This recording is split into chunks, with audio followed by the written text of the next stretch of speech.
Hi Mia. Happy Diwali. Kenal lupa kaya ada joli no.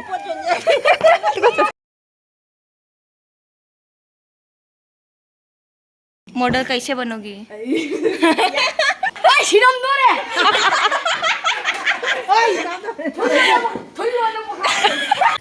ओई ओई ओई ओई। अमन संदो का ना खाना री नुपा का।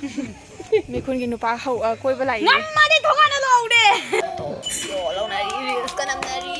Hi ma'am, may new vlog ta muka handa taram na utsari ado ngasigi video sidi Diwali ni ado ma'am happy Diwali ado ay hujik candle budi jung na lora me chudi chudri ba ko ado ay loisan na lora candle jung ko na tawra duga ay video se lore nya ba ado ay hujik candle churu rage sanda ta sale mam chale ado imung gi di than gare mangon gi budi thandri ado ga di akhoi le kai gi kamai to budu su jeng hala age ado ngasigi Diwali se yamna adum ay mamangi haidi last year gi Diwali da sidum uramani akhoi jum dadi ga haidi kamai na dum leibang ni na simple da jum jung doi ni na ko candle ado jum haidi urabani na do ngasi sum jeng hala kya chu bo khop do kamai to do myam dum jeng mina se nongai tra sidum ai video se jeng view ado ga gi video jeng bi bagi da mak ta su haidi myam ai gi video da yamna nungai haida na comment to birak pa myam su aina thank you haijari ai gi video jeng bi ba ai bu support to bi bagi da mak ta thank you ado hojing mangon gi candle sing ge churu rage myam jeng mina se Diwali thala kana lai thanai ha चलो ने दुना भजरी नी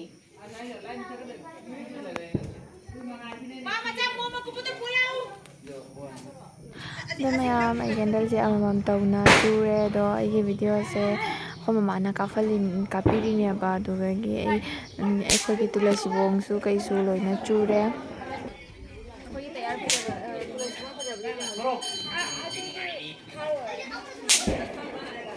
ma'am आई हजिक थानबा लोइना हजिक संगोई अमु थालेनी दोयगिदी संगोईगी अमुक अमु थानबा लोइरागा अखोइगी थोंगान बेरा मसांगदो अमु थाले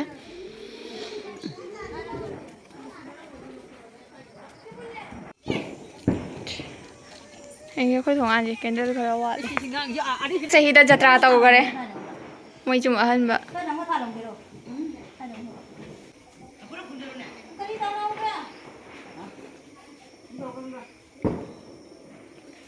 थोएंगे से अखोइ बोके मांगोन फमी Diwali Young ना अखोइ संगोय अखोइ संगोय से ने फजे हाई फ्रिज चेंज होरे इंगी हाइदी हजिदी इंधन था खरगा चंगाबिना इंखले बदुदुना सिवैना फारेना तै हजिक महादेव ता मुकेंडल गा करी करी कलुरगे दुसु जंगालकी मैम स्टाइल नि चाइना लाओ से पक्ता यासी China moi ki jum. Hi Mia. Happy Diwali.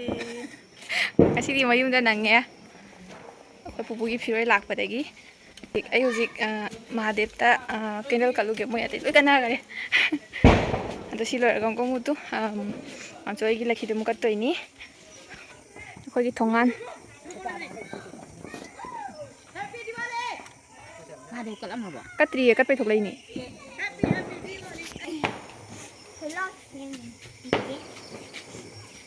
Chưa muốn lấy rồi mình nè.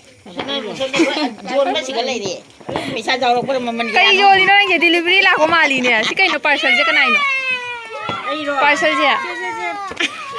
Cái này lúc mà cái đó John liền nó.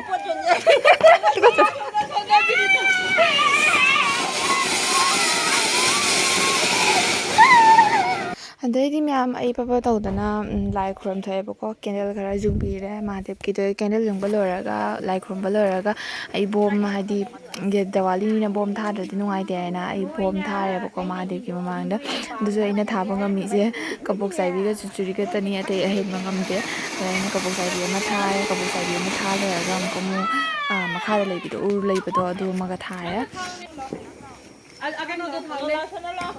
Adung mo do.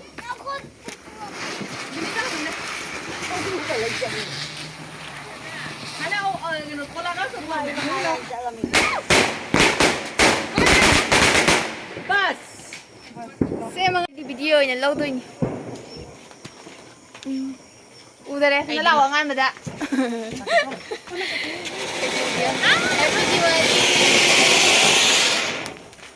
ꯑꯗꯨꯅꯤ ꯑꯆꯧꯕꯗ ꯊꯥꯎꯔꯥ ꯑꯆꯧꯕ ꯊꯥꯎ ꯐꯖꯔꯦ ꯃꯃꯥꯡ ꯆꯍꯤꯗꯤ ꯃꯣꯏꯁꯨ ꯄꯨꯄꯨ ꯆꯍꯤ ꯐꯥꯗꯕꯅꯤꯅ ꯅꯠꯇꯦ ꯄꯨꯄꯨ ꯃꯁꯥ ꯅꯣꯡ ꯉꯝꯗꯕꯅꯤꯅ ꯊꯥꯟꯈꯤꯗꯕꯅꯤ ꯑꯉꯥꯡꯁꯤꯡꯒꯅ ꯁꯤꯗ ꯐꯣꯇꯣ ꯀꯥꯞꯅ ꯂꯩꯔꯤ ꯌꯦꯡꯉꯣꯗꯣ मॉडल कैसे बनोगी ꯑꯗꯩꯗꯤ ꯃꯌꯥꯝ ꯏꯃꯥ ꯂꯩꯈꯤꯗ ꯑꯃꯨꯛ ꯀꯦꯟꯗꯜ ꯀꯜꯂꯦ ꯅꯦꯆꯧꯕꯤꯁꯨ ꯀꯜꯂꯝꯃꯤ ꯅꯦꯆꯧꯕꯤꯒ ꯑꯩꯒ ꯇꯧꯔꯒ ꯍꯥꯏꯗꯤ ꯀꯦꯟꯗꯜ ꯍꯥꯏꯗꯤ ꯖꯨꯡꯕ ꯋꯥꯠꯄꯗꯣ ꯑꯗꯣ ꯖꯨꯡꯃꯤꯟꯅꯔꯦ ꯑꯗꯨꯒ ꯖꯨꯡꯉꯒ ꯑꯩꯒꯤ ꯄꯇꯤꯠ ꯀꯔꯤ ꯀꯔꯥꯡ ꯐꯖꯅ ꯀꯠꯂꯦ ꯑꯗꯨꯗꯒꯤꯗꯤ ꯐꯣꯂꯣ ꯇꯧꯔꯒ ꯈꯨꯔꯝꯃꯦꯕꯀꯣ ꯐꯖꯅ ꯇꯧꯅ ꯑꯗꯨꯒ ꯈꯨꯔꯝꯕ ꯂꯣꯏꯔꯒ ꯑꯩꯈꯣꯏꯒꯤ ꯃꯅꯤꯡꯗ ꯕꯣꯝ ꯊꯥꯕꯒꯤ ꯑꯃꯨꯛ ꯆꯠꯂꯦ ꯃꯌꯥꯝ ꯕꯣꯝ ꯊꯥꯒꯦꯅ ꯕꯣꯝ ꯆꯨꯕꯕꯨꯅꯦ ꯕꯣꯝꯗ ꯆꯨꯊꯣꯛꯈꯤꯗꯅ ꯁꯤꯔꯝꯗꯣꯔꯦ ꯃꯌꯥꯝ ꯕꯣꯝꯁꯦ ꯄꯨꯁꯨ ꯄꯣꯈꯥꯏꯗꯦ ꯈꯣꯡꯄꯥꯛꯅ ꯄꯣꯈꯥꯏꯗꯦ ꯂꯥꯛꯑꯣ ꯂꯥꯏ ꯐꯠꯇꯕ ꯄꯨꯔꯛꯑꯣ ꯆꯦꯜꯂꯣ ꯉꯁꯤꯗ ꯌꯧꯕ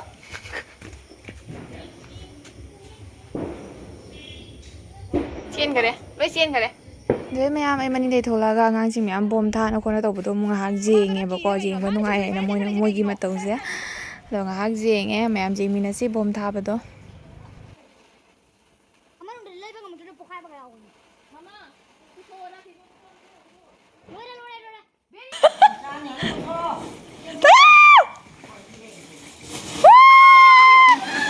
와우! Cái tàu dầu rồi đó.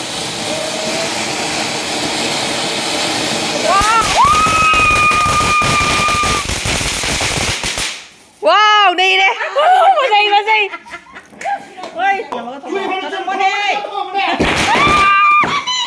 Mà phải xử lý đi. ui con nhỏ đó ai xí đông nữa nè ơi thôi luôn nó anh nhà mà con có thằng mất lạo hay không không có cái thôi luôn đấy khai đi để cho này là hay cái cô này hay 안녕하세요. 따노랑이도 그냥 저렇게 잘해. 좋아해. ra đi nó đẹp lắm mà 잘해. cái đừng.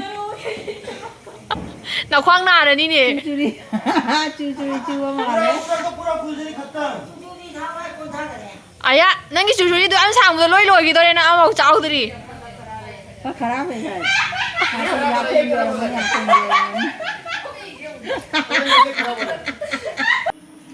아우네 따누 비범 지영 없던. 오이.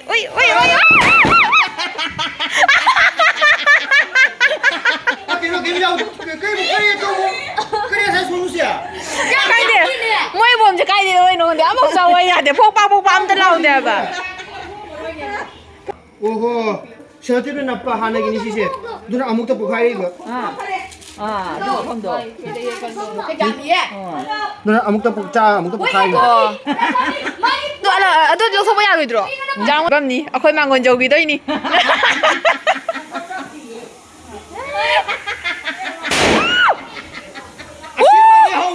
ôi ma nè không phải rồi tụi mày em khôi buông thay ngày đã đi xa biến hết rồi mà lại không lại मेरे तुम्हारे सबके लिए happy Diwali không muốn bị lại rồi nữa rồi ôi rồi hai nó bốn cái em đây là mình như kít phải rocket